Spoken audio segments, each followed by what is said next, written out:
On January the 27th this year, after more than a decade of war, America signed a ceasefire pact with the North Vietnamese communists. At last, the American troops and prisoners of war can finally come home. Vietnam Peace Pact signed. America's longest war halts. Sighed the New York Times, whose reporters are as weary of the war as its readers. Peace with honor reached. POW freedom in 60 days. Announced a newspaper called the Atlanta Constitution. It listed the terms of the agreement. Ceasefire 7 p.m. Saturday. Release of POWs within 60 days.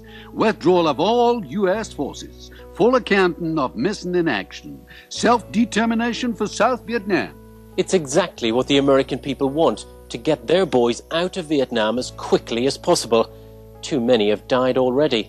President Nixon's calling it peace with honor. But that's not exactly true. America hasn't won the war. The communists haven't been kicked out of Vietnam. In fact, they're moving into the South. The magazine Newsweek called it a war without winners. It's not like the armistice at the end of the Second World War when there were street parties. You see, there's not a lot to celebrate this time round. The nation began at last to extricate itself from a quicksandy war that had plagued 4 presidents and driven 1 from office. That had sundered the country more deeply than any event since the Civil War.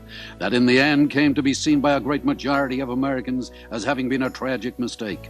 But its more grievous toll was paid at home, a wound to the spirit so sore that the news of peace stirred only the relief that comes with an end to pain. A war that produced no famous victories, no national heroes, and no stirring patriotic songs. Produced no memorable Armistice Day celebrations either.